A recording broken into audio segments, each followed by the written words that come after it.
안녕하세요. DJ 라니입니다. 오늘의 사연 시작해 보겠습니다. 저는 인생에서 어마어마한 전환을 한 번도 아니라 무려 2번이나 겪은 뒤 완전히 새로운 인생을 찾게 된 40대 여자예요. 그 모든 터널을 빠져나온 뒤 지금은 변호사로 일하면서 중학생 딸아이를 키우고 있어요.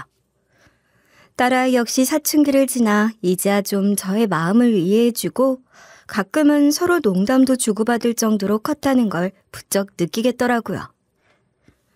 딸아이가 큰 걸 실감하다 보니 그동안의 제 인생이 다시 생각났어요.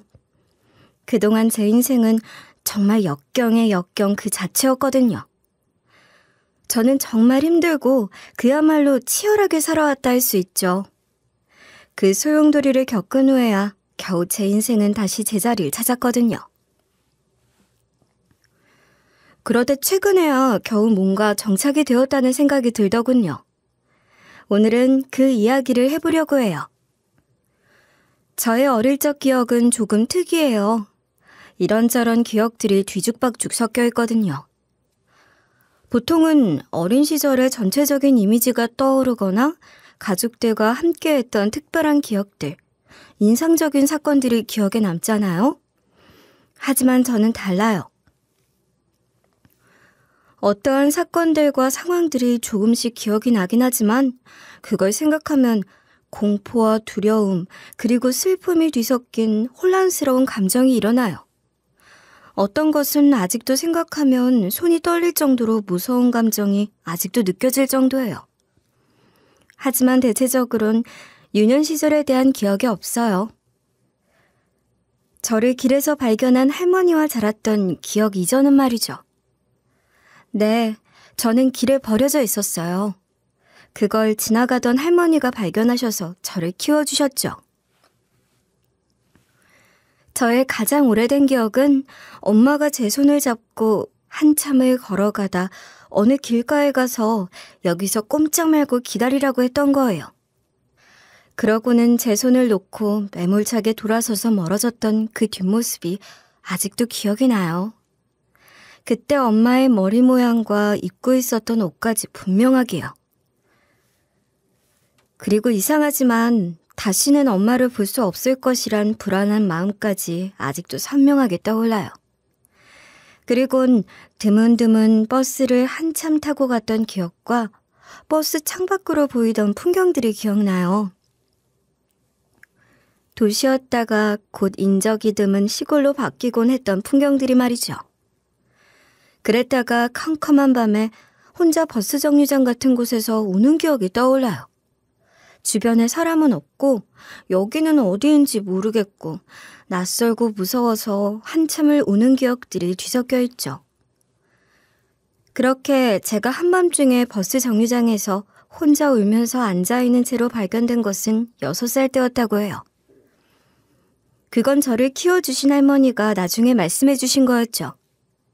할머니는 시장 좌판에서 장사를 하시던 분이었는데 장사를 마치고 그날따라 좀 늦게 버스를 타러 갔더니 웬 여자아이가 혼자 엉엉 울면서 앉아 있었다고 했어요.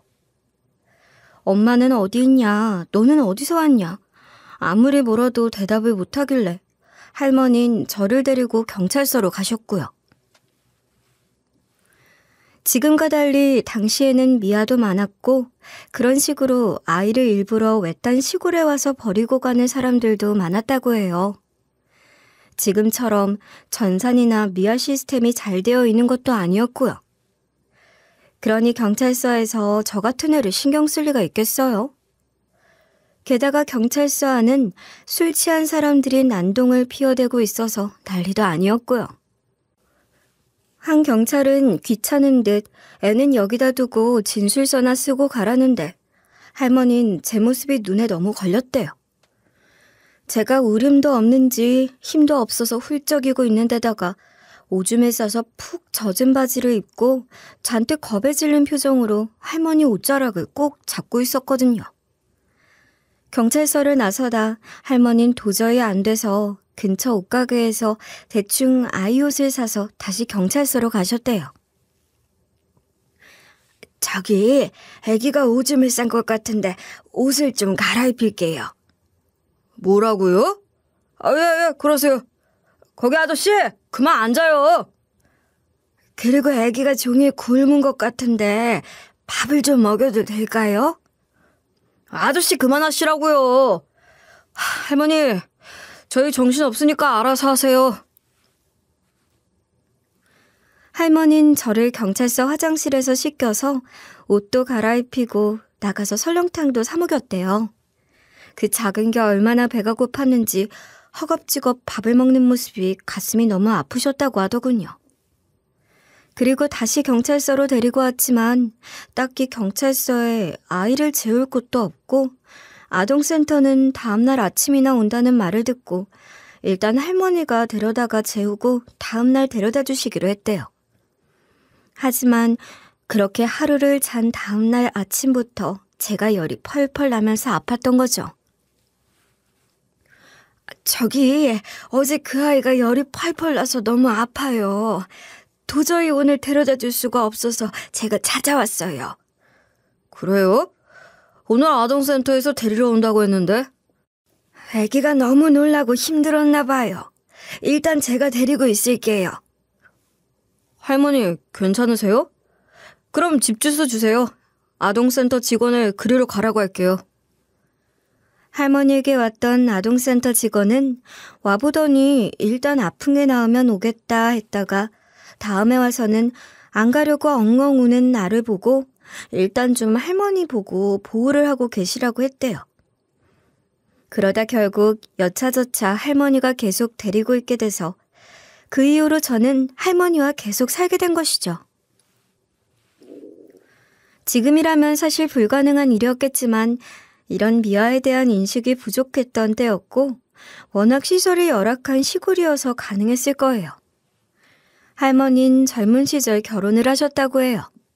한때는 귀여운 딸과 아들, 남편도 있으셨대요. 그러다 딸은 아주 어릴 때 병으로 세상을 떠나고 이후로 사고로 남편과 자식을 잃고 혼자 남게 되셨던 것이죠. 홀로 외롭게 시장에서 장사를 하며 어렵게 살았던 할머니는 저를 만나고 난 뒤 인생의 목표가 생겼다고 하셨어요. 아마 저를 보고 어릴 때 병으로 세상을 떠나간 딸이 생각나셨던 것 같아요. 저는 당시 제 이름과 아빠 이름, 동생 이름을 기억하고 있었고 다니던 유치원 이름도 심지어 당시에는 흔하지 않던 미아팔찌도 손목에 차고 있었다고 했어요. 할머니는 경찰서에 모든 걸 다 이야기하고 혹시 부모가 찾으러 오지 않을까 연락을 기다렸다고 하셨고요.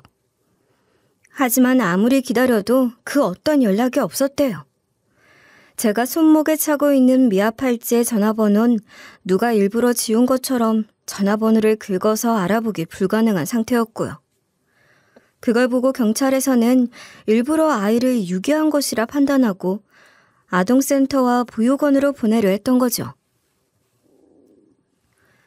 당시에 미아가 발견되면 그냥 막연히 경찰에서 보호하다가 연락이 없으면 아동보호센터로 보내지고 그러다 곧 보육원에 갔다가 곧바로 해외 입양까지 가기도 하는 것이 현실이었죠. 제 나이 또래의 아이들은 그때만 해도 외국 입양을 흔하게 보내던 시절이었으니까요. 그 사실을 듣고 할머니가 울면서 자기가 데리고 있겠다고 사정사정을 하셨대요. 자세한 서류 절차는 모르지만 아마 가정보육 형태로 할머니가 계속 키우셨던 것이 아닌가 싶어요. 가끔 아동센터에서 저를 보러 온 것도 보면 입양은 마지막까지 되진 않았어요. 아마 할머니 혼자 사셔서 입양 자격이 되진 않았을 테죠. 하지만 할머니는 정말 지극정성으로 저를 키워주셨어요. 매일매일 새벽부터 밤늦게까지 힘들게 장사를 하면서도 늘 저에게는 최고, 좋은 것만 해주려고 하셨고 언제나 저를 응원하고 지지해 주셨어요. 아직도 거친 손바닥으로 제 얼굴을 쓸어주시면서 늘 하시던 말씀이 생각이 나네요. 너는 다 잘 될 거야. 그럼 앞으로 뭐든지 다 잘 될 거야. 맨날 무조건 다 잘 된대. 그건 할머니 생각이지. 네가 잘 안 될 리가 있어? 이렇게 귀하고 이쁜데. 이렇게 똑똑하고 귀한 애가 어쩌다 이런 누추한 할미에게 왔니? 할머니가 뭐가 어때서 매일 그런 소리 하셔. 나는 할머니가 제일 좋아. 지금도 너네 부모님은 애타게 너를 찾고 있을 거야. 이 할미 말을 믿어. 너처럼 귀하고 예쁜 아이를 버릴 사람이 세상에 어디 있니? 너는 꼭 부모님 만날 거야. 그때까지 이 할미가 세상에서 제일 귀하게 못해도 제일 사랑해줄게. 물론 넉넉한 형편은 아니었어요. 시장 한 구석에서 좌판을 펴고 장사하는 할머니가 저 하나 키우는 게 쉬운 일은 아니었을 거예요. 게다가 할머니는 배움이 짧아 맞춤법도 제대로 모르는 분이셨거든요. 세상살이가 정말 힘드셨을 거예요. 하지만 세상에서 가장 현명하고 가장 인자하신 분이셨죠. 저는 학창시절에 공부를 잘했어요. 하지만 가난했던 제 형편에 좋은 성적이 마냥 좋기만 한 건 아니었어요. 다른 아이들처럼 학원을 안 다녀도 지원을 받지 않아도 다른 아이들보다 성적이 좋다 보니 어느새 제 마음속엔 나도 다른 아이들처럼 학원을 다닌다면, 공부를 더 할 수 있다면 하는 생각이 들었거든요. 그렇다고 할머니에게 이런 이야기를 할 수도 없었던 저는 고등학교 2학년 여름방학 때 할머니 몰래 아르바이트를 했어요. 독서실 근처에 있는 작은 카페였죠. 물론 할머니에겐 비밀이라 아침에 독서실 간다고 하고 나와선 공부를 하다가 오후에 알바를 조금 하고 또 독서실에서 공부를 하고 돌아갔어요. 하루는 점심 무렵에 할머니와 통화를 하고 돌아서는데 카페 매니저가 있더라고요. 안 그래도 인상이 무뚝뚝하고 무서웠던 터라 저는 깜짝 놀랐죠. 너 독서실 간다고 뻥치고 알바해? 왜? 저 사정이 있어서. 너 내가 학원비 빌려줄 테니까 당장 알바 그만두고 학원 다녀. 따라와. 제가 어리둥절해 있는데 그는 거의 반강제로 저를 학원으로 데려가 등록을 시켰어요. 그리곤 돈 갚고 싶으면 얼른 대학 가서 아르바이트 다시 와서 갚으라고만 하더라고요. 아니, 저를 뭘 믿고 제가 이 돈 떼어먹으면 어쩌시려고요? 너 이 시장 할머니 손녀잖아. 돈 떼먹으면 거기 가서 네 할머니 팔아먹지 뭐. 네? 그리고 나 여기 총무 아는 사이야. 내가 3개월 등록은 해놨는데 그 뒤로 여기 교실 칠판 지우고 쓰레기통 비우는 일하면 학원비 안 내도 될 거야. 이야기 해놨으니 공부나 열심히 해. 저는 그 뒤로 돈 걱정 없이 학원을 다닐 수 있었어요. 고3이 돼서는 전교 1등을 하자 학원 홍보를 하는 대신 학원비를 내내 면제받았고요. 그 사이사이에도 매니저는 제가 지나가면 저를 불러 생강차나 유자차 같은 걸 내밀었어요. 학생이 몸에 안 좋은 커피 같은 거 마시면 혼난다면서요. 그러면서 하루는 이러더라고요. 너 학원 끝나면 바로 카페로 와. 나 마감하니까. 저는 그러면 그렇지. 마감 시간이니 청소라도 시킬 모양인가 보다 하고 갔어요. 하지만 아니더군요. 마감이며 청소까지 싹 끝내놓고 저를 기다리고 있던 그 사람은 제가 도착하자마자 저를 차에 태웠어요. 어디 가는데요? 가긴 어딜 가. 이 시간에 집에 가야지. 아니, 그러니까 왜 매니저님이 제 집에 가요? 내가 왜 가? 너 시장 골목에서 엊그제 사건 난 거 몰라? 쥐 집에 가 밤늦게 겁도 없이 거기를 걸어다니고 그러면 되겠어? 말도 무뚝뚝하고 인상도 험악했지만 그 사람은 고3 내내 저를 집까지 데려다 주었어요. 그렇게 하는 사이에 저는 매니저의 신세를 지게 되었고, 그리고 저도 모르게 매니저를 좋아하게 된 건 어쩌면 당연한 일이었겠죠. 그렇게 고3 시절을 보내고 저는 우리나라 최고의 대학에 합격을 하게 되었어요. 그것도 과수석으로 장학금까지 받게 되었죠. 얼마나 행복하던지. 이제 곧 대학을 졸업하고 할머니에게도 효도를 하면서 행복할 일만 남은 것이라 저는 생각했어요. 물론 제가 대학에 합격하자마자 가장 먼저 한 일은 카페로 달려가 아르바이트를 하게 해달라고 조른 것이었어요. 그리고 알바를 시작하자마자 그 매니저에게 들이댔고요. 그 사람은 자신은 대학도 못 나오고 여기 카페 주인도 아니고 겨우 매니저나 하는 처지라고 아주 단호하게 거절했었죠. 하지만 저는 자신이 있었어요. 어딜 가나 예쁘다는 소리를 꼭 듣는 제가 그렇게 들이대는데 그 사람이 무슨 수로 버티겠냐는 그런 자신감 말이죠. 뭐 제 예상대로 그 사람은 얼마 못 가 넘어왔고 저희는 사귀게 되었죠. 남자친구는 가족이라고는 홀어머니가 한 명 있었지만 말하기를 꺼려했어요.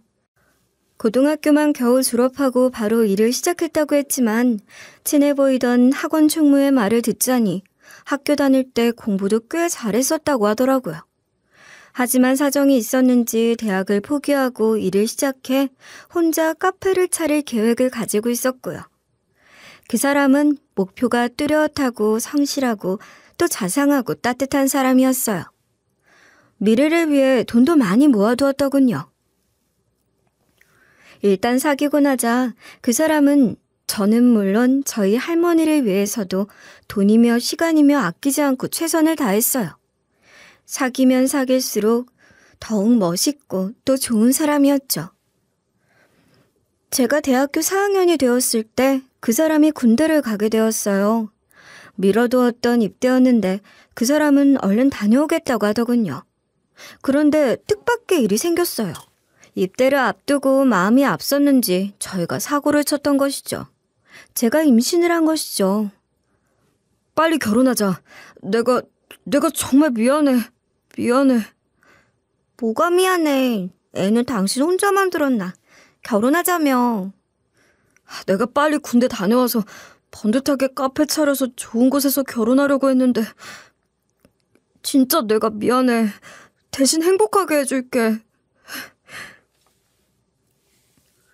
이러면서 그 사람은 눈물까지 보였어요. 하지만 전 괜찮았어요. 아니, 행복했어요.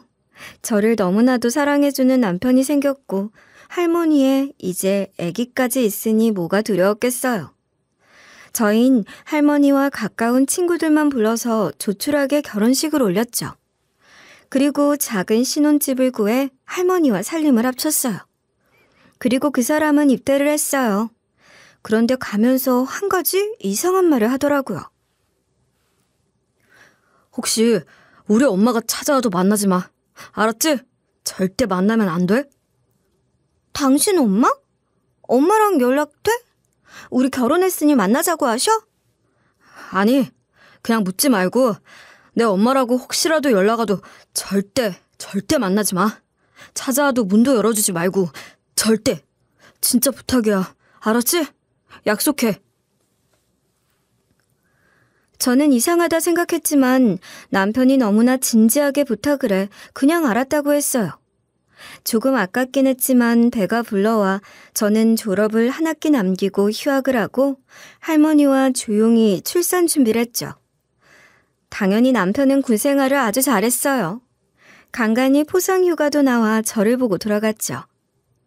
시간이 흘러 출산할 때 나와서 아기 얼굴을 보고 좋아서 울기도 했고요.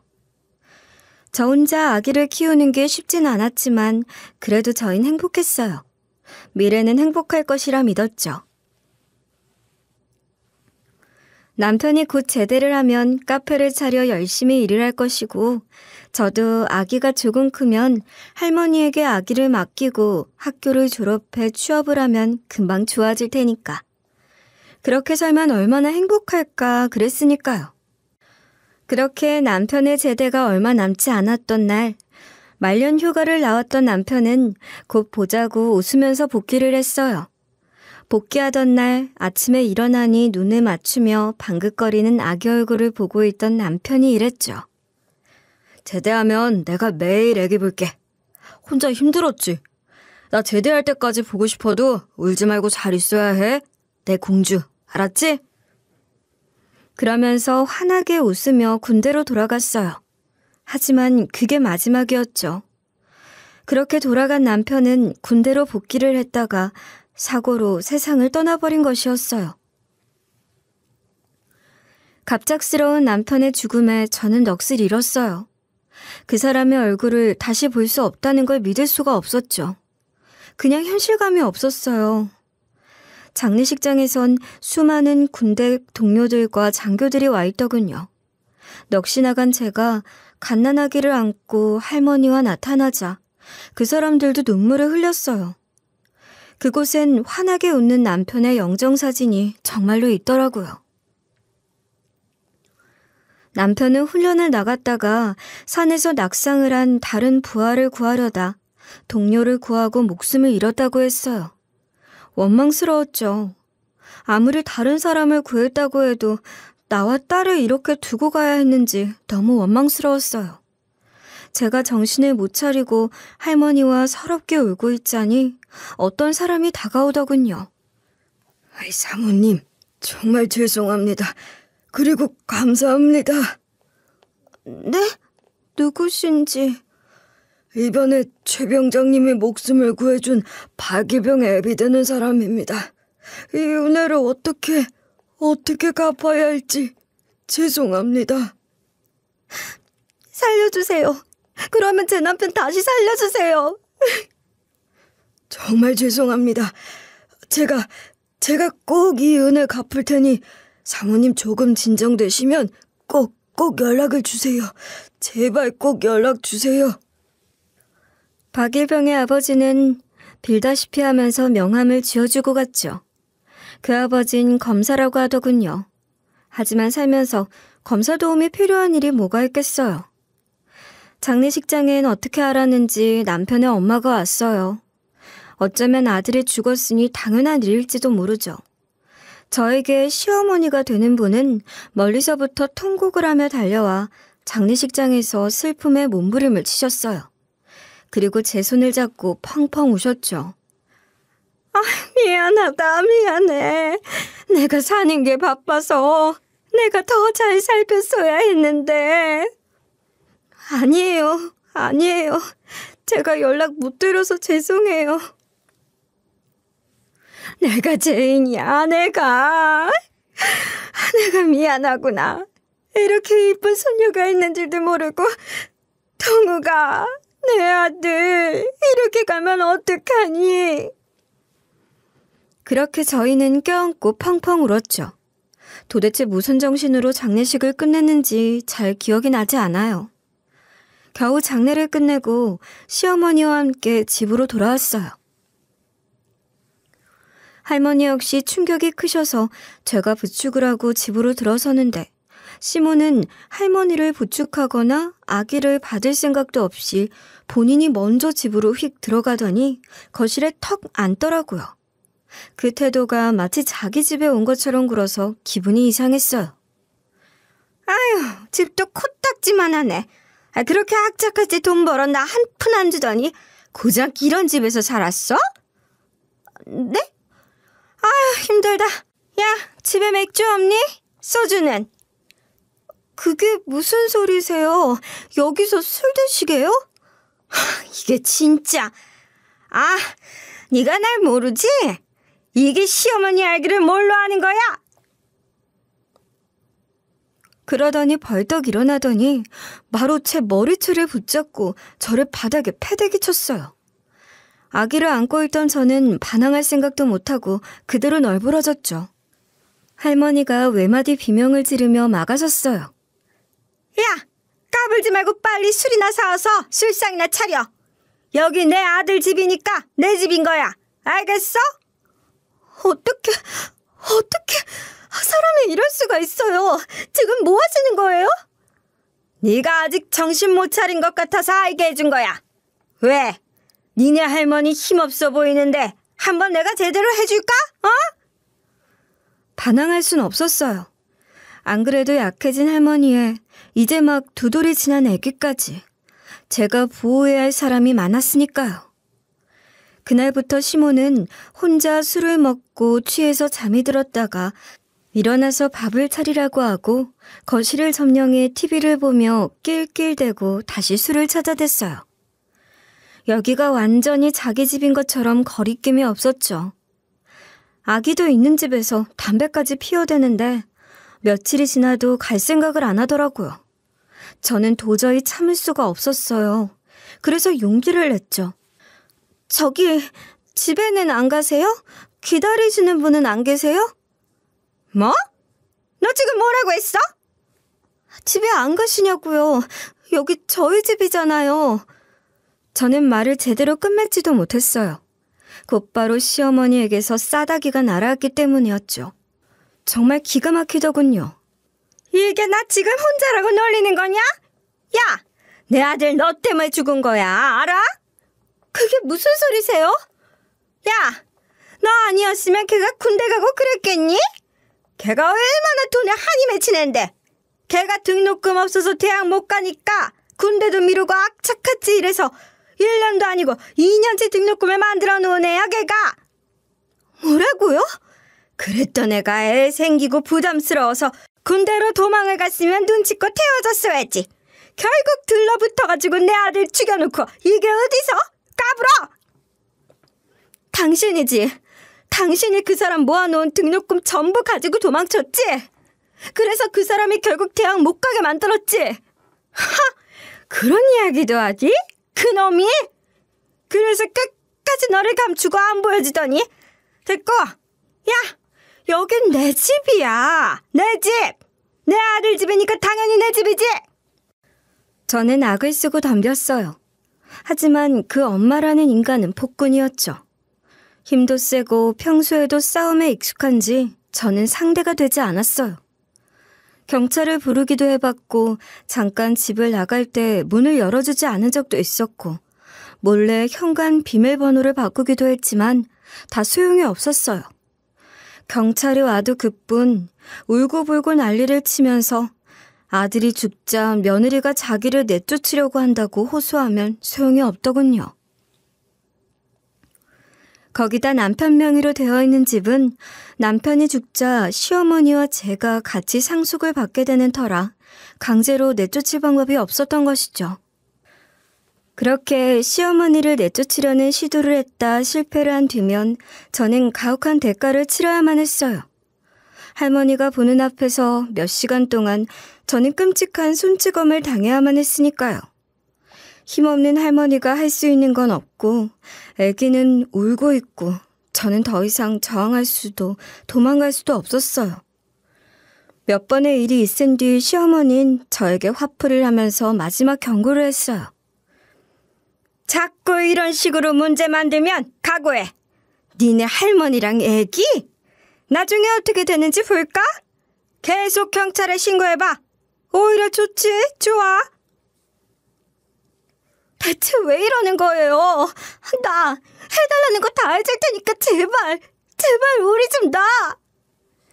내가 몇 번을 이야기해. 당장 카드 비밀번호 이야기해. 그것만 이야기하면 된다고 내가 몇 번을 이야기해. 돈 내놓으라고. 결국 돈이었어요. 시어머니는 죽은 남편 앞으로 나온 연금과 보상금을 다 내놓으라는 거였죠. 남편이 사망하고 유족연금과 사망보상금이 나왔는데 친모에게도 상속권이 있다며 거의 절반을 가져간 것도 원통한데 나머지 절반도 다 내놓으라는 거였어요. 거기에 남편이 모아두었던 돈까지 전부 해서 통장 비밀번호와 카드를 내놓으면 나가겠다 했던 거죠. 하지만 저는 그냥 죽이면 죽였지 그럴 순 없었어요. 그건 불쌍한 제 남편 목숨값이잖아요. 너무 무서웠어요. 저는 남편이 왜 엄마를 만나지 말라고 한지 이해할 수 있었어요. 시어머니는 정말 인간이 아니었기 때문이었던 거죠. 그렇다고 저항하면 시모의 가혹한 손찌검이 이루어지고 그걸 말리던 할머니도 같이 당하고 아기는 제대로 돌볼 수도 없고 그야말로 지옥이 펼쳐졌어요. 저는 도망쳐야겠다 생각했어요. 방법이 없었어요. 그냥 말 그대로 도망이었죠. 집이고 뭐고 다 버리고 일단 몸을 피하고 숨어 살면 일단 연금은 있으니 어떻게 방법이 있을 거라 생각했죠. 딱히 갈 곳은 없었어요. 친구라고 해봐야 전부 대학생 아니면 사회 초년생인데 늙은 할머니와 아기까지 데리고 갈 곳은 없었지만 그래도 집을 나가야 했어요. 제가 통장 비밀번호만 이야기하지 않으면 시어머니 혼자 예금을 찾아 쓰지 못하니 그냥 버틸 생각이었어요. 남편이 사망한 터라 시어머니는 자기 몫으로 떨어진 돈 외에 남편 명의로 된 통장에 있는 돈을 찾을 방법이 없었어요. 사망 진단서와 공동 상속자인 저의 동의가 있어야 돈을 찾고 그 돈도 상속에 따라 배분을 해야만 했죠. 하지만 시어머니는 그럴 생각이 없었던 거예요. 그냥 저를 족쳐서 이 집을 비롯해서 전부 다 자기가 가질 생각이었던 것이죠. 그럼 이 집 팔아서 반 줄게요. 그러니 제발 나가요. 뭐? 반? 하! 이게 미쳤나? 어디 내 아들 잡아먹고 반 타령을 해? 그게 싫으면 나가! 나가라고! 그럼 나갈게요. 네, 저희가 나갈 테니 제발 이 집 그냥 가지세요. 저희가 나갈게요. 하! 고작 이 좁아 터진 집 하나 주고 먹고 떨어지라고? 야! 그 자식 얼마 모아놨어? 어? 내가 모를 줄 아나? 그것까지 다 내놔! 없어요. 힘들게 일하다 군대 갔는데 무슨 돈이 있다고 그래요? 당신도 연금까지 다 받아갔잖아. 무슨 돈이 있다고 그래? 이게 어디서 사람을 속여? 그 자식이 일한 세월이 몇 년인데 내 아들이 모아놓은 돈이잖아. 내놔. 이게 독하게 버텨. 어? 하지만 제가 이를 악물고 죽을 각오로 버텼더니 더 악에 받쳐서 선을 넘는 행동을 하기 시작했어요. 시모가 저에게 손을 대는 것으로는 안 되겠는지 할머니에게 손을 대기 시작했기 때문이에요. 이러다 그 전에 할머니가 돌아가시거나 시간이 지나면 분명 아기에게도 손을 댈 것이란 확신이 들었어요. 그 인간은, 아니, 그 화상은 인간이 아니니까요. 그렇기 때문에 남편이 생전 그렇게 자기 엄마와 연락하지 말라고 신신당부를 한 것이었던 것이죠. 저는 정말 통장과 현금 카드 한 장, 그리고 어린 시절 차고 있던 미아 팔찌 딱 하나만 미리 챙겼어요. 그리고 남편과 저의 결혼 사진 딱 한 장도 말이죠. 옷까지 하나도 미리 챙겨놓을 수 없었어요. 만약 들키기라도 하면 무슨 일이 벌어질지 모르니까요. 아무리 생각해도 도움을 청할 곳은 남편 장례식에서 만난 박일병의 아버지, 그 검사 아저씨뿐이었어요. 그래서 결심을 하고 기회를 엿봤죠. 시모가 또 난리를 치다가 술에 취해 잠이 든 어느 날 저는 아기를 들쳐안고 할머니를 모시고 조용히 집을 빠져나왔어요. 할머니, 빨리 서둘러요. 얼른. 쉿. 저희는 뒤도 돌아보지 않고 택시를 잡아탔어요. 바로 뒤에서 그 여자가 쫓아오는 것 같아 심장이 터질 것만 같더라고요. 그리고 그 검사가 근무하고 있다는 검찰청 근처로 가 모텔을 잡았어요. 할머니, 아영이랑 일단 여기서 쉬고 있어요. 절대 아무에게도 문 열어주지 말고. 어딜 가려고? 안 된다. 여기서 경찰 부르자, 응? 경찰 불러도 소용없는 거 알잖아. 이러다 우리 다 죽어. 도와줄 만한 사람 있어. 그 사람 만나고 올게. 걱정 마, 응? 저는 일단 할머니와 아이를 두고 내가 아니면 절대 문을 열어주지 말라고 당부했어요. 그리고 밖으로 나와 떨리는 손으로 명함에 적힌 검사에게 전화를 했어요. 핸드폰은 이미 시어머니에게 뺏긴 터라 근처 공중전화를 찾아 헤맸어야만 했죠.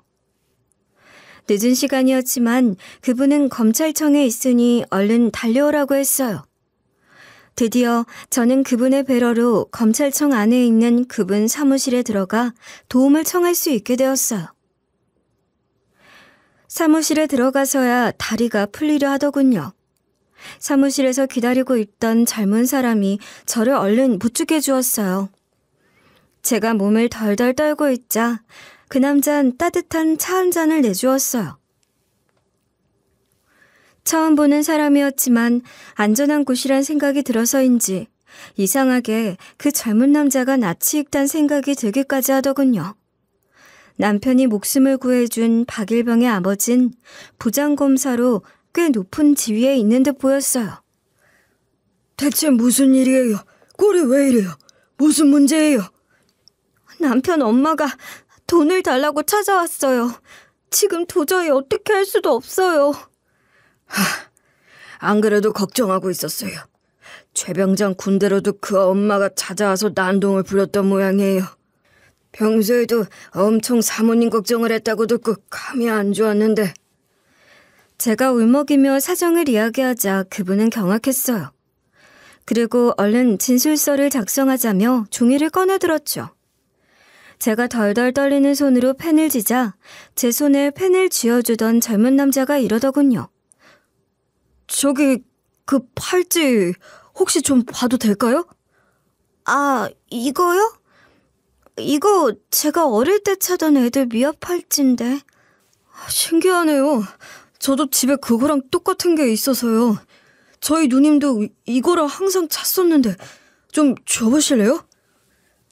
저는 머뭇거리다 팔찌를 빼서 줬어요.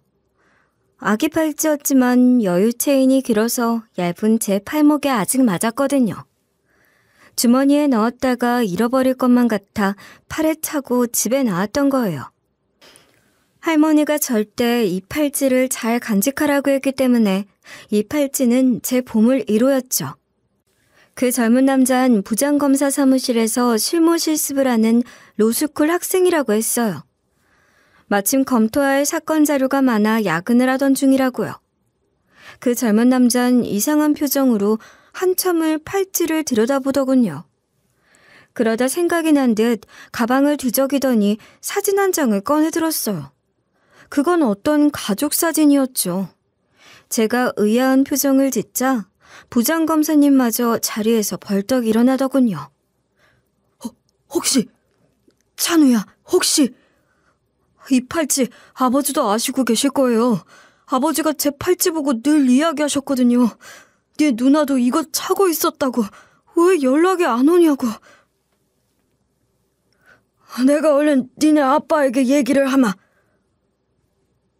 아니, 그 전에 여기 이 사진 좀 봐주세요. 네? 여기 이 사람 알아보시겠어요? 그 젊은 남자는 한 가족 사진을 내밀며 한 아이를 가리키더군요. 저는 그 사진을 보고 심장이 멈추는 것 같았어요. 이게 현실인가 저는 한참을 머뭇거렸죠. 사진 속엔 젊은 부부로 보이는 남자와 여자, 그리고 귀여운 남자아이가 찍혀 있었어요. 그리고 그 바로 옆에 젊은 아버지 무릎엔 어린 시절의 바로 제가 아버지 품에 안겨서 환하게 웃고 있었기 때문이었어요. 저는 목소리가 떨려왔어요. 이건 전데요? 저 어렸을 땐데요? 이름이 뭐라고 하셨죠? 아니, 친부모님이 계세요? 저는 길에서 발견되었대요. 글을 읽고 울고 있는 걸 지금 할머니가 키워주셨어요. 검사님, 제 아버지에게 전화를 얼른 연락을 해주세요. 그래, 알았다. 김영사, 여기 근처에 있지? 내가 바로 전화할게. 그리고 또 기억나시는 거 없으세요? 아무거라도 좋아요, 네? 저는 눈물을 흘리며 말을 이었어요. 저 아직도 가족 이름 다 기억해요. 내 이름은 김미정, 아빠 이름은 김세철, 엄마는 이지숙, 동생 이름은 김찬우라고 다 기억하고 있어요. 갑자기 그 젊은 남자가 벌떡 일어났어요. 그리고 손을 벌벌 떨며 제 손을 덥석 잡았어요. 누나, 내가 찬우야. 제가 누나라고요? 제가요? 누나, 우리가 얼마나 찾았는지 알아? 누나. 저는 어리둥절했어요. 하지만 모든 정황이 분명했어요. 저는 저를 붙들고 눈물을 흘리며 통곡하는 젊은 남자의 누나일 확률이 컸죠. 그래서인지 처음 보자마자 낯이 익었다고 느꼈던 것일지도 몰랐어요. 저희를 두고 부장검사님은 황급히 달려나가 어디론가 전화를 걸었고 제가 있는 사무실로 곧 다른 사람들도 황급히 달려왔어요. 저마다 저와 제 동생으로 보이는 그 젊은 남자를 보고 이것저것 간단하게 묻더니 또 다른 곳으로 연락을 하고 난리가 났어요. 늦은 시간이었지만 그야말로 검찰청이 발칵 뒤집혀질 정도였어요. 그 와중에 황급히 뛰어들어온 분이 있었어요.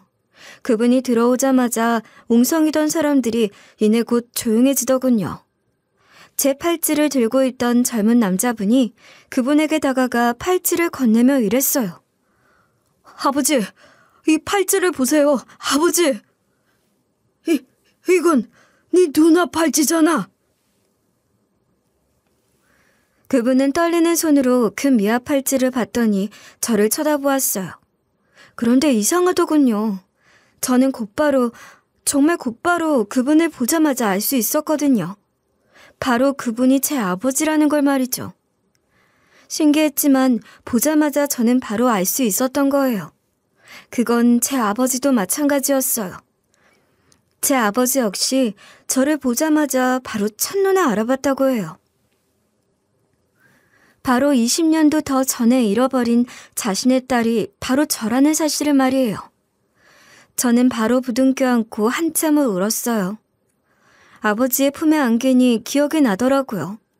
아버지의 냄새와 아버지의 목소리와 아버지의 웃음소리가 전부 다 기억이 났어요.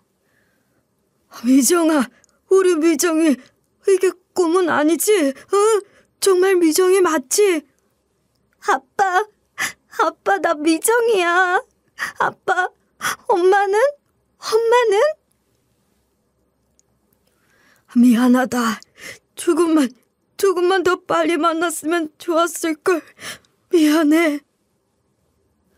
알고 보니 어머닌 이미 예전에 돌아가셨다 하시더군요. 제가 사라지기 이미 1년 전에 사고로 말이죠. 그러니까 저를 정류장에 두고 간 여잔 진짜 제 엄마가 아니었던 것이죠. 거기엔 긴 사연이 있었어요. 저의 등장으로 검찰청이 발칵 뒤집어지고 수사관들이며 다른 방에 있던 검사들까지 우르르 몰려온 이유엔 기막힌 이유가 있었더군요. 아버진 젊은 시절 형사셨다고 했어요. 그리고 아버지가 젊은 시절 아버지에게 잡혀 들어간 범죄자가 아버지에게 앙심을 품었고 그 때문에 제가 가족에게서 사라진 것이었던 거죠. 바로 아버지를 협박할 생각으로 범죄자가 저희 집에서 일을 하던 가정부를 꼬여내어 저를 납치한 거였어요. 저를 유치원에서 데리고 나와 버스 정류장에 버리고 간 가정부는 그 사건이 있기 1년 전에 교통사고로 엄마가 돌아가시고 들인 입주 가정부였대요. 제가 엄마라고 부르며 잘 따랐다고 했어요. 그래서 제 기억 속에 엄마라고 남아있던 것이죠. 그런데 그 가정부 아들도 범죄에 휘말려 있는 터라 범인의 말을 듣고 저를 버스 정류장에 버리고 간 것이었고요. 아무리 자기 자식이 엮여있다 하더라도 어떻게 자신을 엄마 하면서 따르는 6살짜리 애에게 그럴 수가 있을지 참 이해가 안 되긴 하지만요. 제가 없어지고 나자 당연히 난리가 났다고 해요. 현직 형사의 자식을 범죄자가 납치한 어마어마한 사건이니 당연했겠죠. 온 경찰이 다 동원되어 범인을 잡았는데 기가 막힌 일은 그 뒤에 일어났어요. 어이없게도 범인도 제가 어디에 있는지 몰랐기 때문이었어요. 저도 진짜 몰라요. 그날 차가 좀 막혀서 약속 시간보다 조금 늦게 정류장에 갔는데 이 꼬맹이가 없더라고요. 저도 그날 그 근처를 싹 뒤졌어요. 거짓말하지 마. 너 내 딸 어디다 숨겼어? 진짜. 내가 숨겼으면 도망가서 돈이나 달라고 했지. 이렇게 맥없이 잡히냐고. 저 가정부가 어디 숨겼겠지? 아니에요. 저는 진짜 정류장까지만 데려다주고 왔어요. 미정이가 내 말은 잘 들어서 꼼짝 말고 기다리라고 했으니 거기 있었을 거예요. 야, 거짓말하지 마.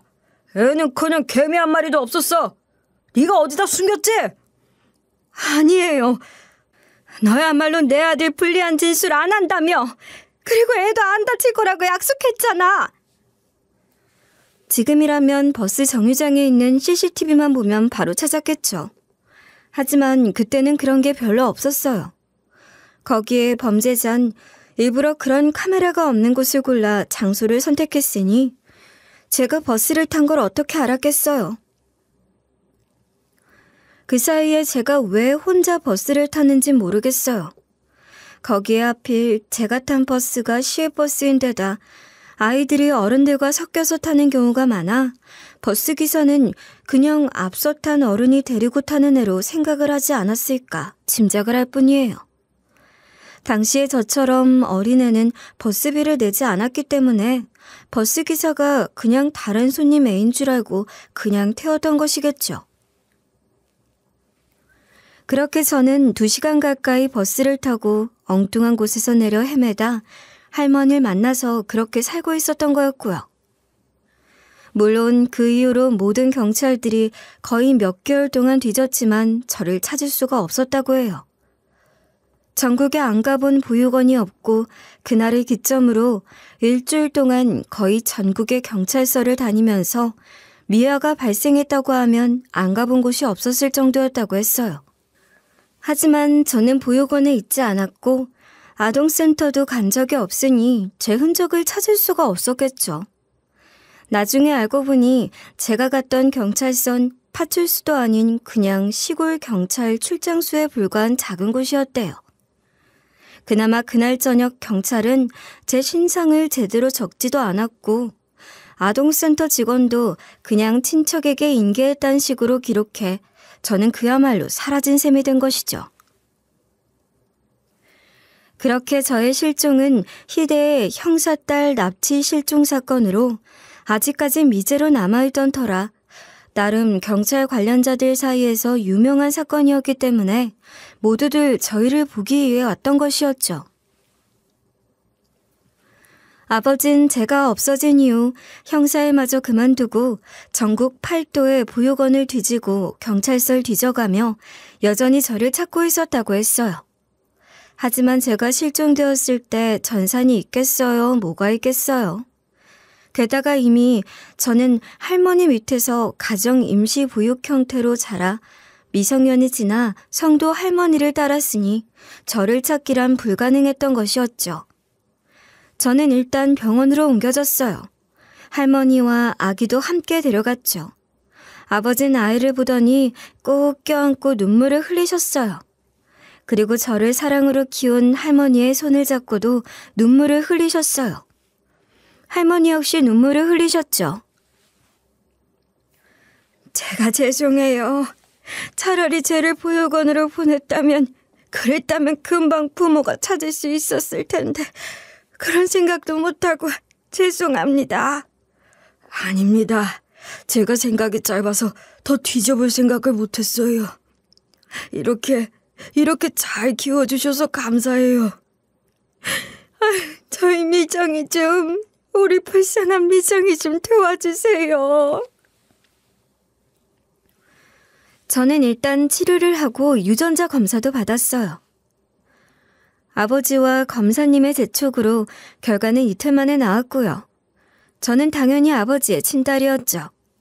아버지와 동생은 다시 한번 저를 붙잡고 흐느꼈죠. 이제야 모든 것이 전부 제자리로 돌아가는 느낌이 들더군요. 그렇게 겨우 며칠 쉰 뒤 저는 아버지에게 모든 사연을 이야기했어요.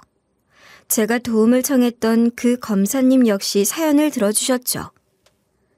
두 분의 분노는 어마어마했어요. 전 일단 도움을 요청해 경찰과 동생을 데리고 함께 집으로 갔어요. 단 며칠 집을 비웠을 뿐이었는데 어이없게 시어머니는 그 사이 웬 남자를 끌어들여 둘이 같이 떡하니 안방에서 세상 모르고 자고 있더군요. 온 집안엔 술병에 먹다 남은 음식 쓰레기며 각종 배달 용기 같은 쓰레기들이 나뒹굴고 담배 연기가 자욱했어요. 그 집은 더 이상 남편과 제가 공들여 쓸고 닦고 가꾸던 신혼집이 아니었죠. 경찰과 동생은 한심한 표정으로 그 둘을 깨웠어요. 잠에서 깨어난 시어머니와 남잔 경찰을 보고 기겁을 하더군요. 윤미자 씨, 본인 맞죠? 긴급 체포하겠습니다.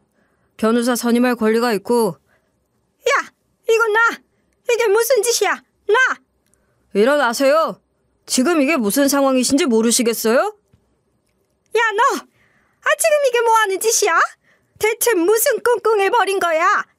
너 내가 가만둘 것 같아? 야! 정신 차려요. 지금 주거친이 폭행, 협박으로 체포하는 거예요. 어디서 또 협박질이야? 시어머니가 끌어들인 남자는 벌벌 떨고만 있더군요. 그렇게 시모는 구속되었어요. 저에게 한 집뿐 아니라 알고 보니 이전에도 폭행의 사기로 전가가 아주 화려한 사람이더군요.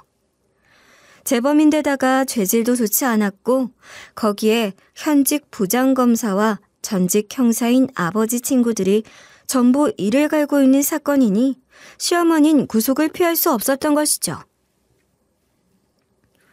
집에서 시어머니와 같이 자던 남잔 시어머니와 비슷한 잡범이었는데 둘이 교도소에서 펜팔로 편지 주고받다가 만난 사이라 했어요.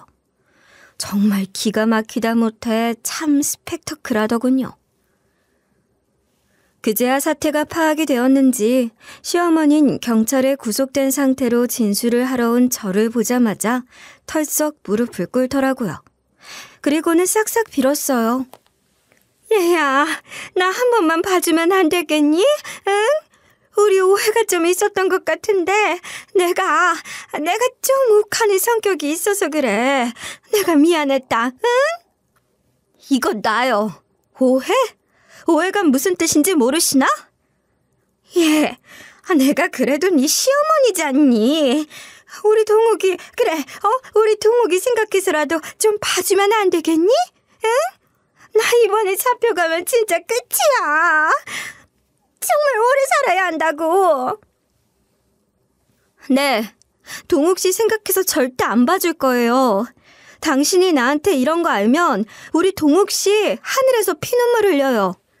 그러니 동욱 씨 생각해서라도 오래오래 계시고 나오지 마세요. 뭐?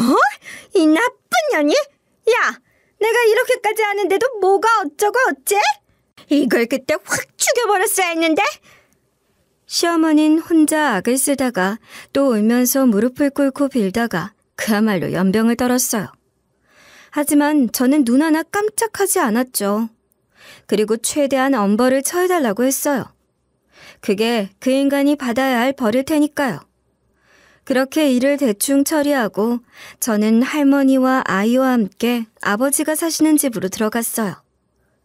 새로운 거처로 옮긴 이후 할머니는 안정되시고 건강이 많이 좋아지셨어요. 그 이후로 아버지와 저는 함께 지내는 내내 저를 위해 그리고 아이를 위해 또 최선을 다하셨고요. 그리고 몇 년 전에 조용히 돌아가셨죠. 저는 아버지 집으로 들어간 뒤 학교에 복학을 했어요. 아버지와 동생은 그런 환경에서도 제가 최고의 대학을 들어갔다는 사실에 엄청 놀라시더라고요. 동생은 알고 보니 유명한 수지였더군요.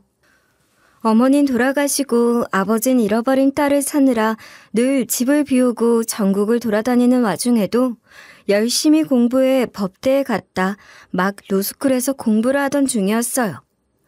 물론 저를 찾고 제가 실종된 사건을 해결하고 싶은 마음에 법조인의 꿈을 키웠다고 했고요.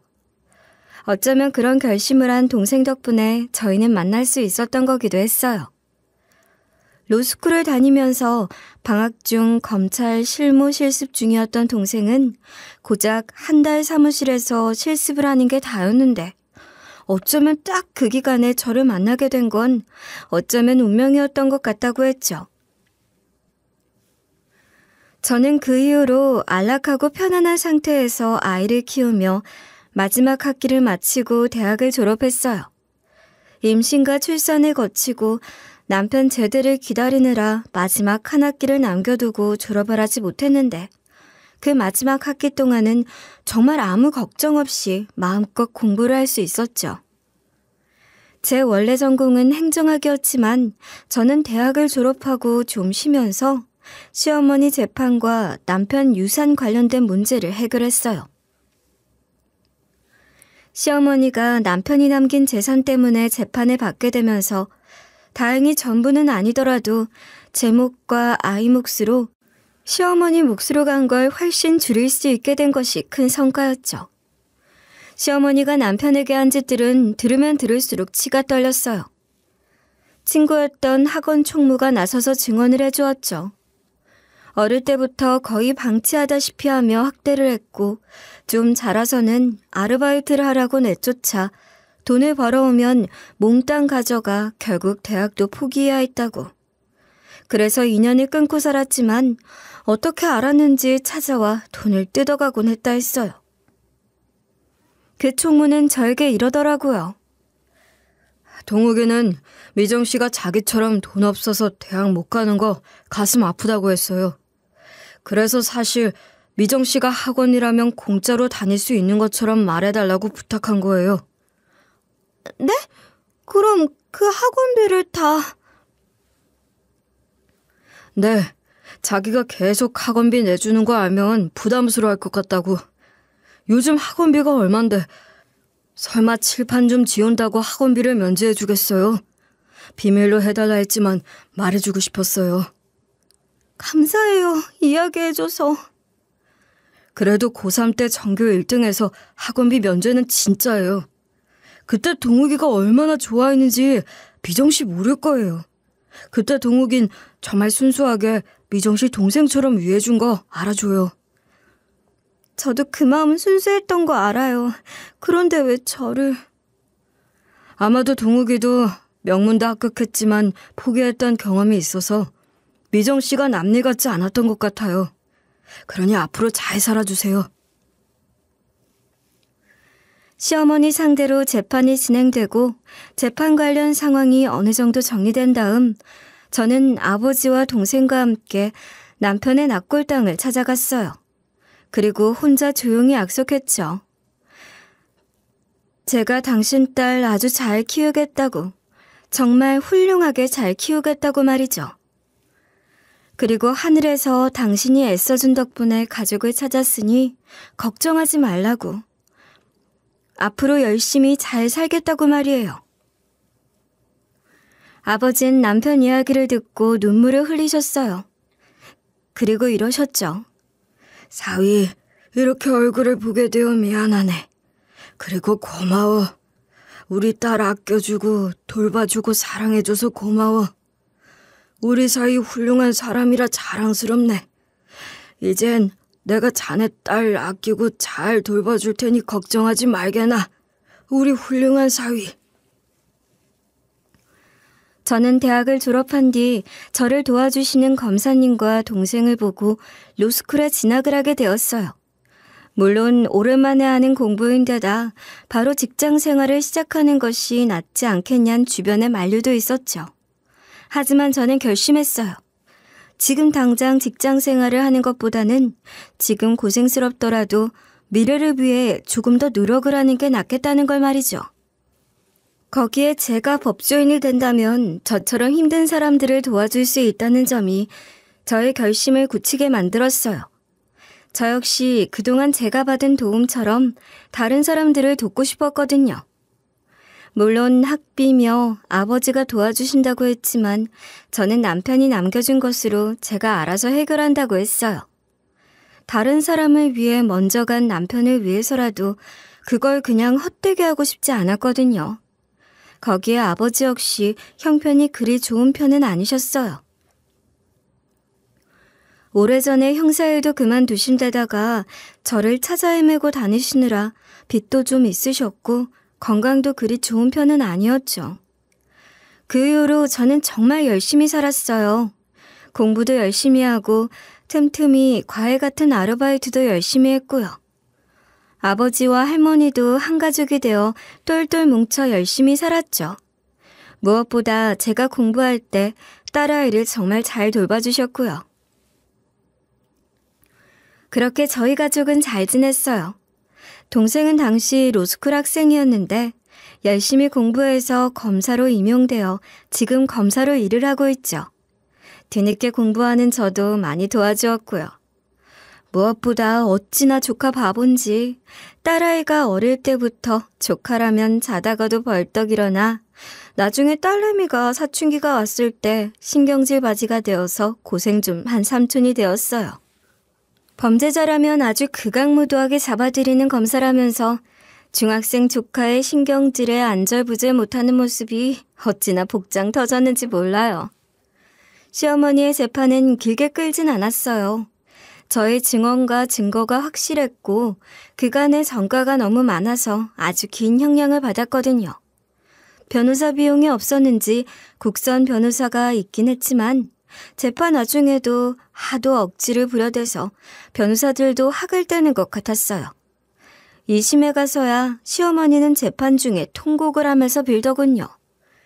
정말 제가 잘못했습니다. 저는 돈도 필요 없고 아무것도 필요 없어요. 그저 손녀 얼굴 보며 반성하며 살겠습니다. 얘야, 용서해다오. 필요 없어요. 판사님, 그동안 받았던 상처가 너무 힘들고 고통스러웠어요. 다시는 저희 찾아오지 못하도록 엄벌에 처해주세요. 자기가 받을 벌이 무서워서 그제야 용서를 비는 그 꼴마저 얼마나 가증스럽던지. 아마 아주 오래오래 감옥에 있다가 다 늙어 힘이 없을 때 나오겠죠. 아마 다시는 얼굴을 볼 일이 없을 거예요. 저는 지금 하늘에 있는 남편을 위해서도 그리고 돌아가신 할머니를 위해서도 열심히 살고 있어요. 딸아이 역시 잘 크고 있어요. 한창 사춘기가 심할 때는 아주 새초롬해져서 제가 겪었던 인생의 풍파보다 제일 힘든 감정의 풍파를 겪은 적도 있지만 사실은 그것마저도 행복했어요. 저는 요즘 예전에 저처럼 가정폭력이나 어려운 문제로 힘들어하는 사람들을 위한 무료 법률 상담도 하고 있어요. 제 지난 삶이 물론 불행했다고도 할 수 있을 거예요. 하지만 저는 꼭 그렇지만도 않다고 생각해요. 저는 충분히 좋은 사람들을 만났고 도움을 받았고 행복했으니까요. 그래서 앞으론 제가 부족하나마 좋은 사람들이 되어 도움을 주고 또 제 덕분에 어려운 일을 조금이나마 해결했으면 하는 마음이에요. 그래야 제가 세상에 진 빚을 제가 받은 것을 조금이라도 갚을 수 있으니까요. 부디 이 사연을 듣는 여러분들도 불행과 어려움을 그대로만 받아들이지 않으셨으면 좋겠어요. 그 또한 지나고 보면 인생의 다른 계기가 될 수 있으니 열심히 또 열심히 잘 사셨으면 좋겠다는 바람을 전해봅니다. 늘 건강하시고 행복하세요.